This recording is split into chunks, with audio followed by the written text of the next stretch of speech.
Buddy, and welcome back to our channel. Don't forget to like and subscribe and share it. Definitely. Today's topic is about being married for 6 years and what have we Year learned? six. Year six. Yeah, man. It's gone quite quick, right? Yeah, it has, but I feel like I've known you all my life. I know, right? It's like I can't imagine without our life without each other, right? It's like, Yeah. was that ever a time where we didn't know each other? Mhm. Yeah, It doesn't feel like it at all. I know, right? So, what do you think? What should we start? I think we should start with our life lessons, what we've learned in 6 years. Yeah. You want to go ahead? You want to start? Okay, I'll start. What I've learned is I've learned to be more patient. Mm. That's very important in marriage. Patience, because I remember before I used to be like, I wouldn't let the other person or anyone do anything for me at all.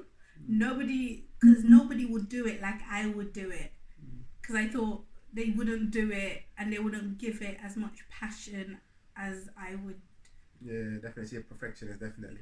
She wants everything done to the highest standard, which is one thing that I admire about her, to be honest. Yeah, that's true. I really like everything done a certain way, and I've learned that because I want everything done a certain way doesn't mean that way is the best way.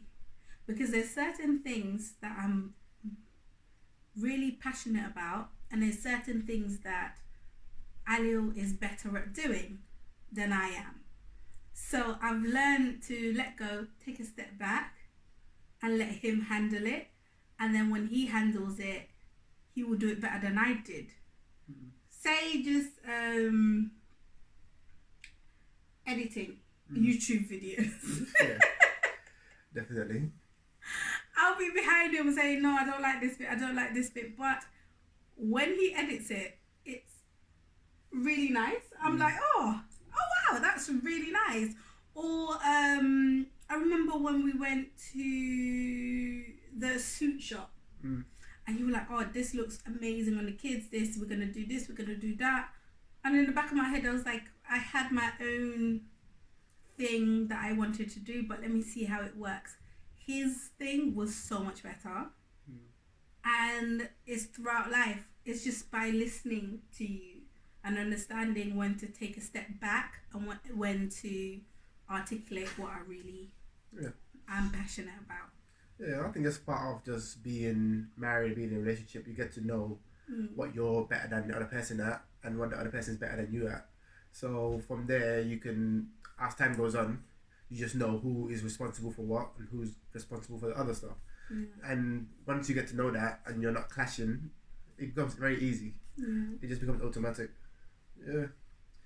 For me, the one of the main things I've learned in being married for 6 years is probably being consistent. Being consistent in everything you do. When I say being consistent, I mean like not changing, just depending on the circumstances. Even if, like, say, like if I, like for instance, I make her breakfast almost every morning before I go to work because I usually wake up first, and I make breakfast for everyone. I feed the kids and stuff like that. And I make her breakfast before I go as well. So when I'm going, I just wake her up and then say breakfast is made. I'm off. See you later. The kids are in the living room. They're fed already. They're going and things like that. So even if we're not seeing eye to eye for any reason, I'll still do the same thing in the morning. Even if we're not happy forever, if we have like a miscommunication about something or we had a disagreement about something, I'll still be consistent. But the same thing about kissing her goodnight and kissing her in the morning and stuff like that. Even if we're not happy with each other for whatever reason, we still make sure we do those things the same. Because if you start changing because of little things you're going through, I feel like it affects the whole what can I call it? The whole chemistry of everything. I feel like because you know that's not gonna break you up. So why sacrifice the other stuff to you know what I mean, right? I think communication is really important for us. Because talking and because most of the time it's misunderstanding, miscommunication. It's something said in a way that somebody else will take it differently. So it's all about talking things out and really getting to know each other, because we're two different human beings. You are you. You're a whole person. I am a whole person. So we are whole people coming together and building a future for our kids who have their own personalities too. So in the mix, there's like 5 of us with different personalities, different needs, different wants. And to balance all of that could be hectic sometimes, but it's amazing most of the time. Yeah, definitely. Communication is a big thing. And I feel like you always have to talk about how you feel about things. If you're not happy about something, say it. If you're happy about something, say it.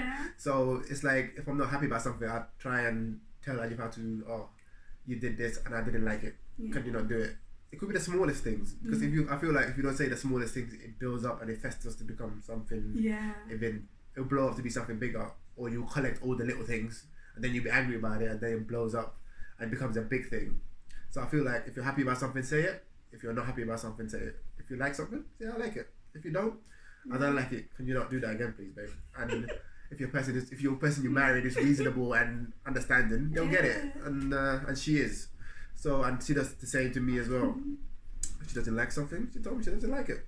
And I think letting you know that it's that time of the month for me lets you understand, because I get a bit emotional when it's that time of the month, and things that we might laugh about at that time, I might not find it funny, and I might really find it offensive.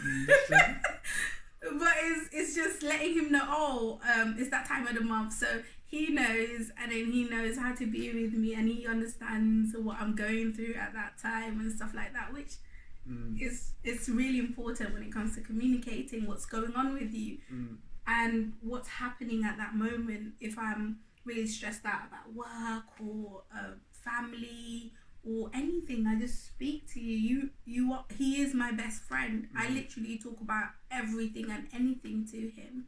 Yeah, that's definitely true.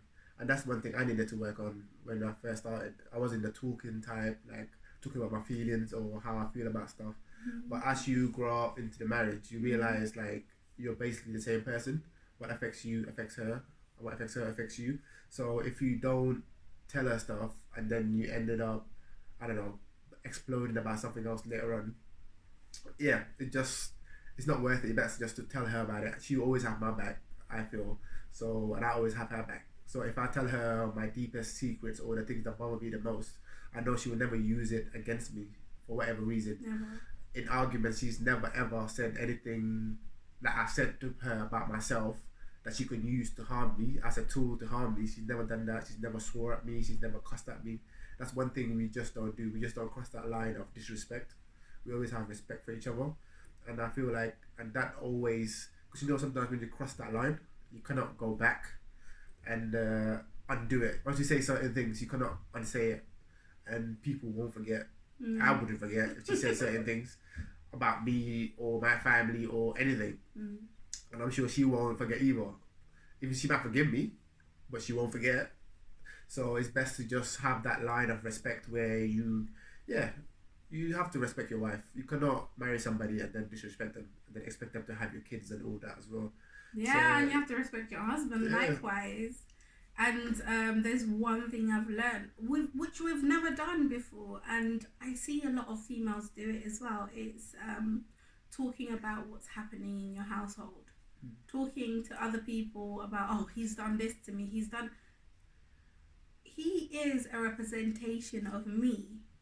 So I could never go outside of my marriage and say, he's done this, he's done that, because they would look at him differently and look at me differently. We're a family unit. He is me and I am him. And our kids represent us as well. I keep telling my son, when you go out there, you know you come from this house. So if you behave badly, you're letting us down. It's just like me calling my friends up. Oh my God, Ali did not put the toilet seat down. Can you believe him? Does he think? Worse. Some people say a lot worse than that about their husbands. Yeah. But imagine, I'm saying all of this crap about him and then coming back to his face and smiling. I'm like, hello. Like, how much of a hypocrite am I? So, no. that's something and it I invites couldn't fathom. and it invites disrespect as well. If you're disrespecting your wife, how can your friends not disrespect him as well? If you're saying bad stuff about your husband or your wife, and your friends do the same, how can you say anything? You kind of started it, and you've opened the door for them to be able to do that. So But if you always have that line where you don't tell negative stuff about your spouse or your partner, then they will never have that bravery to come to you and say, "Oh, your husband is this, your husband that." You'd be like, "What the hell are you talking about?" Yeah. So, yeah, that's definitely a very important thing. Keeping your issues in house. Yeah, and letting things go. Letting things go. That's a big part that I had to learn. Because I didn't know how to do that at first. If something annoyed me, I used to not speak about it. I never used to communicate it. And I used to hold it in and be annoyed and think to myself, you should know why I'm annoyed. You should already know why I'm annoyed. How can you not know why I'm not annoyed? Why I'm annoyed? And then you'd just be walking around thinking, why is she looking at me like that? No, I think you think I was Professor X. I can read minds. I cannot. So it's just better to say, okay, what you've done is really annoying to me. I don't like it. And then you could be like, I didn't even mean to do that. It wasn't something I was trying to hurt you with. Because when you let it fester, you start thinking all sorts. You start thinking, he doesn't care. Yeah, he doesn't care about he's trying to hurt me. He's trying to hurt me. What does he mean by this and this and this? What does he mean? You just make that little thing into a big old balloon. So that's a big thing I've learned. Yeah, definitely. And I feel, that's very important. And another thing as well, appreciating your partner. And I feel like women are not appreciated enough, especially like black women. They go through a lot. They're basically at the bottom of the barrel in society, and people are always like stamping on them and stuff like that. And I feel like for me, I always try to uplift my wife in like all the things that she do, and she does so many things that I cannot do, like giving me life. We give them the smallest things and they turn it into the most amazing things.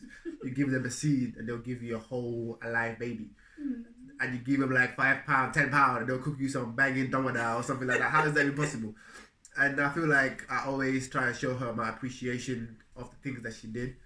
She's giving me like 3 sons. How can I not? Yeah, you have to learn to appreciate and give her her dues. And so I always try and do my best to make things as easy for her as possible. And I feel like she does the same for me. And I always feel like you have to care more about the person than love. I always say that to people when they ask me, find somebody who cares about you more than they love you. Because I feel like love is how the other person makes you feel. But when you care about somebody or something, you always look after it despite how you feel about it. It's like your kids. You might love them, but you care about them more. If they do something stupid at that time, at that moment, you don't love them as much. But because you care for them, you still feed them, you still do all the stuff you're supposed to do for them. But if you only love, like you see somebody say, "Oh, I fall out of love with somebody," because that person stopped making them feel the way they used to feel, so they don't feel that feeling at the start of the relationship. You know, that feeling is, "Oh, I'm so in love," and then a few months later or a year later, you're like, "Oh, I fell out of love with him." It's not that. It's just that the feeling is not there anymore. But the care was never there, so the relationship is dead. And I always try and make sure I show her care and love as well, obviously. But I always make sure, and she shows me a lot of care by the things she does, like cooking for me, making sure I'm okay, making sure my house is peaceful, which is a big thing. So you learn to appreciate your missus. I think a peaceful home is really important as well. Because remember, it's chaos outside, and it's so important for your kids to find this place a sanctuary, your husband to find this place as a sanctuary as well, and for you to come home and think, okay, this is our unit, this is where I feel loved, this is where I feel safe. And it's really important because when we go outside or we go into our extended families, there's just chaos everywhere. And to have somebody that has your back, somebody that's there for you all the time, and your kids see that as well, they will go on and replicate that in their families, which is quite important. Yeah, it's true. Because we're always very mindful of what our kids see. and we always try and encourage them to try and build them to be responsible adults when they grow up. Yeah. Like we always tell them to talk to us about how they're feeling about things. If we do something that they don't like, to tell us. And we always try and give them that space and that freedom to be able to come to us and tell us something. And if we're wrong, we'll apologize. We say, okay, I'm sorry I did that. I didn't mean to do that, and you're right. I shouldn't have done that. I apologize a lot actually to Junior. Yeah. And I'm sure as the other kids grow up as well, we'll be apologizing to them because we're not perfect at the end of the day. Yeah. We're good parents, but we're not perfect parents. So we will make our mistakes. Sometimes we might think they've done something and you find out later they didn't do it. Yeah. So you have to apologize and say, I'm sorry. I thought you did it and you didn't do it. I was wrong to do that. Yeah. Please forgive me. And they'll say, okay, yeah, it's okay, Dad, I forgive you. As Junior always does to Mommy as well. But yeah, things like that. We're trying to build responsible, well-rounded adults. Yeah. To the end of the day, we can't just, when they do something wrong, hit them and beat them, and then when we're wrong, just leave it. You have to, you cannot do that. You cannot beat your kids and do all that damage to them. Talk to them. Yeah, talk. Yeah. It's so important to communicate and speak, just like you would speak to your husband. Speak to your children as well, especially your sons, your boys. Teach them how to communicate. Because if it's not from their home, how would they go off and know how to communicate either? Yeah. And I always feel as well, hitting your kids. I understand some people smack their kids and all that, and that's fine. But for us, that's not something we do. Because our kids haven't done anything that bad for us to hit them. But if they did, they'll get it. They'll get it. But I mean, like, for my kids, like, dropping something or, I don't know, doing something. For me, for something to hit my kid, they have to do something, like, shockingly bad. Yeah. To but warrant then that. You would have spoke to them, punished them, took things away. It would have been a big process before it even got to that point. Yeah. I see some people hit their kids for the littlest things, and I feel like that's crazy. Yeah. What else? But we have good kids. Yeah, we have really good kids. Yeah, because we've thought about how we would raise our kids before we even got married. Yeah, it's true. We were thinking about like what we would do, what we won't do, what you're into, what I'm into, what kind of parenting style we wanted to do, and all of these things we thought about it. Yeah, our kids go to the corner a lot. Naughty corner and the countdown. Don't forget the monkey dance. And the monkey dance, yeah. If it ever gets to it, yeah, it's true. I know. But our kids have strong calves. Yeah. Or Junior anyway. But yeah. So those are the things that we always try and input in our kids and make sure they feel safe to talk to us and we can talk to them as well. Yeah. And our values as well. Hold on, we'll get the baby. Yeah, we've got a new addition. Sorry. Join us on the video. He just woke up. This is Amat, our baby. Yeah, just like we were saying. So the 6 years has been really amazing. There's loads of positive stuff that's been happening as well. Yeah. So, what do you think else you want to add? Including the birth of our kids. Yeah, of course. That was a big high. The wedding was a big high as well. Yeah. It was amazing. 5-day wedding in Gambia. Amazing. Oh, what else? Advice from people. What do you want to say about that? Don't take them. No, pick and choose what advice you take. Do not take all advice. Just know who you're marrying and who you are as well. And don't argue with them when it comes to their advice, because you don't want to disrespect. Because they're just doing it out of their own experience.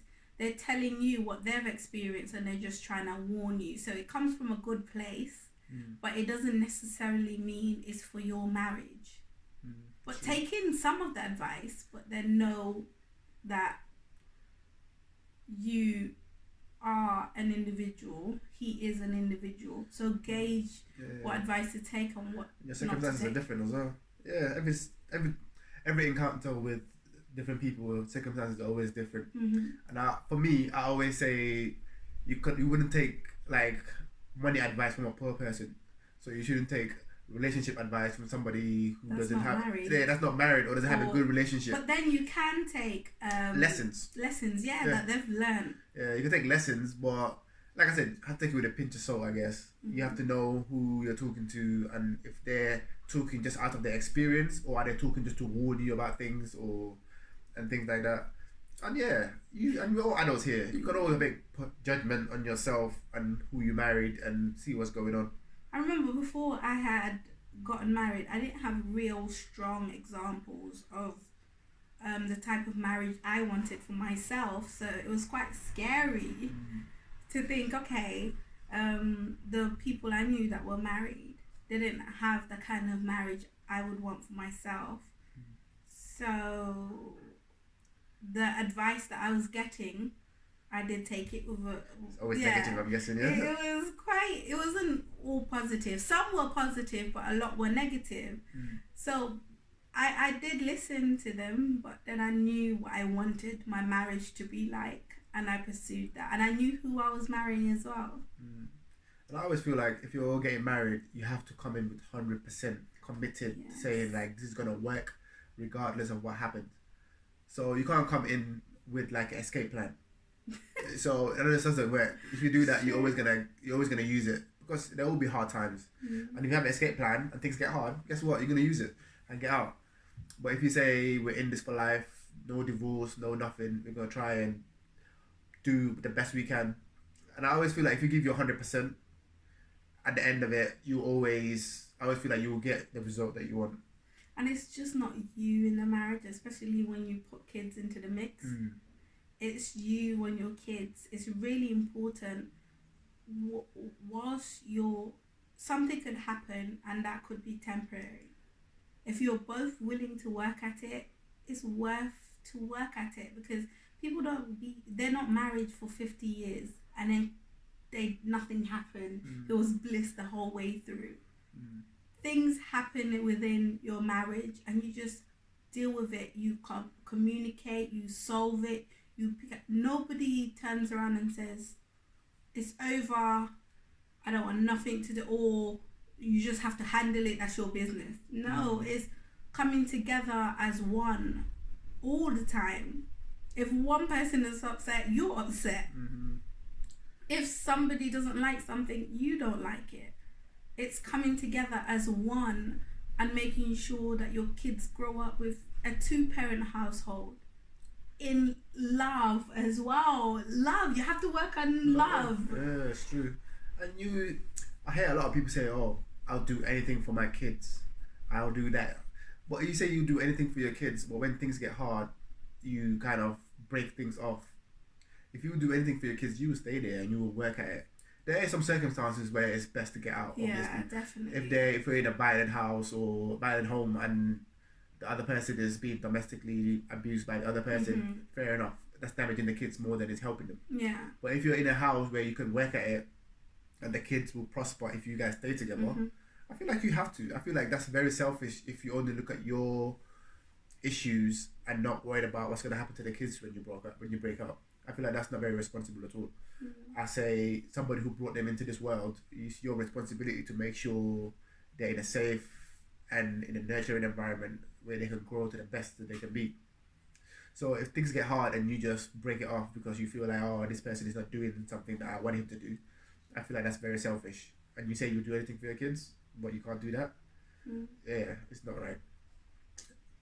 But yeah, and I always use that kind of analogy as well in my day-to-day life. I always, sometimes you just feel a bit lazy, you don't want to do stuff. And you're like, I just think to myself, well, you say you always do anything for your family, but you're here laying down, you don't want to get up and make some breakfast for them or do something for them. When I think like that to myself, it always pushes me to get up and do what I'm supposed to do. Yeah, just like me. Yeah. I could turn around and say, oh, I'm going to put some food in the oven. Yeah. But I'm like, no, I want to cook for my family. I want my husband, my kids to remember that, okay, if I'm not here tomorrow, my mum was the best chef ever. My mum looked after the house. My mum was the best mum in this world. And I want him to remember me as the best wife he could have ever had. No wife could have ever came into his life and did the things I have done for him. True that. So she already got that, so she's cool. Yeah, right. So every day I try and be a better me, and we've grown from our 20s into our 30s. We've grown together and we've grown. what we talk about in the evening is how we would leave our legacy, what we would leave our children, how would we reach our goals. That's all we talk about is planning for the future and how are we going to reach that future and when are we going to do that, the timeline, how we're going to finance our finances to get to that goal. So that's us. Yeah, because what we all want to do in the end of the day is to make sure our kids get a better start than where we started from. That's all you can do for your kids. Give them all the tools they need and give them a better start than you had. Yeah. So if you started here, you want to give your kids a start from here. And that include making sure you do all the right investing, making sure you get houses and things like that so they don't have to worry about rent. Yeah. That's one thing in fact I always say is this about like in England, like the white people or English people, they always have inheritance and things like that. Life insurance and just they've just been more organised, and we just have to be like that as well. We need to organise ourselves. Yeah. So that's what we do. Yeah, life insurance as well is very important. We got our one in our 20s and it was quite cheap. Got two. Yeah, you got two, I think. I think I still got one. I got two. Yeah, I think I still got one. But just life insurance, just if anything should happen to me, I know my kids are taken care of. They won't need to worry about paying for rent or anything like that. So just little things like that. It's a big inconvenience if you die. Yeah, but, and then but do you know what it is? If I were to die, I would know, okay, my kids are well taken care of. I'm leaving them with an amazing father. And then he's got that cash to make sure that they're going to be okay. Because I know he would make sure these kids are going to be okay. Definitely. Yeah, so those are the things we just need to work. We're always thinking about, I think if you have kids, you should always keep them in mind when you're making any kind of decisions in your life, because it will affect them eventually. So things like making sure they're taken care of, anything happens to you, is a big one. Yeah. Because nobody's promised tomorrow. I could wake up tomorrow and not be here anymore. That's true. Or you watching right now. So always, and life insurance, the earlier you get it, the better it is. The later you leave it, the more expensive it will be. Yeah. Definitely. So, yeah. And love as well. Like, sometimes I'm like, oh, I feel lonely. The next minute, I get a bunch of flowers, my favourite chocolates. He's there cuddling me, watching TV. Like, he listens to my needs, and then I listen to his needs as well. True. Yeah, we always try and do our best to accommodate for each other's needs. And I feel like you have to listen to the person. Something might not come naturally to you. Something's not come naturally to me, but something comes naturally to her. Like, I'm not very... What can I call it? The way I show my love is very different to the way she shows her love. And the way I show it could suffocate him sometimes. With everything. Because I'm a very touchy, loving, caring, like, I want you to know that I love you. Like, I'm here rubbing you. Like, I'm a very touchy-feely person. I'm a very talkative person. I'm just there, where he's a bit more laid back. Sometimes he wouldn't want me to be there touching him whilst he's watching his Game of Thrones. And he's into his show and I'm just there talking, touching. And he's like, oh my God. Give me a second here. Give me a couple of seconds here. Let me just finish this, yeah? But that's all part of learning. Sometimes he just lays back and he's just chilling there and he thinks that we're spending time together, and I'm just sitting in the corner thinking, I feel lonely.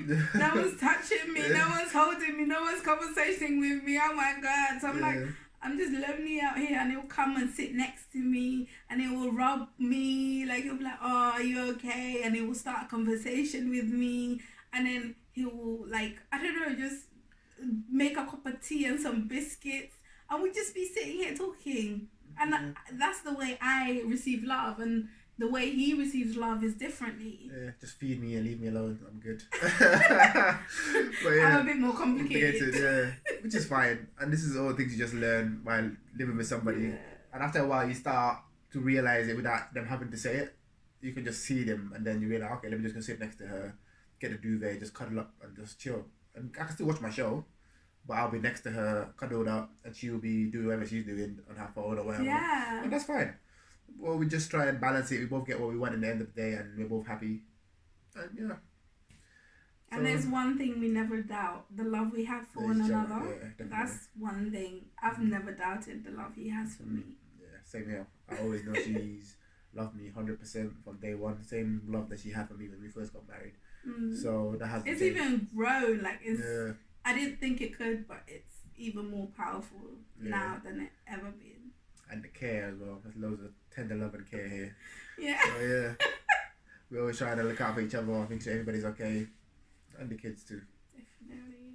So yeah, I think that's our journey. 6 years. 6 years. Far.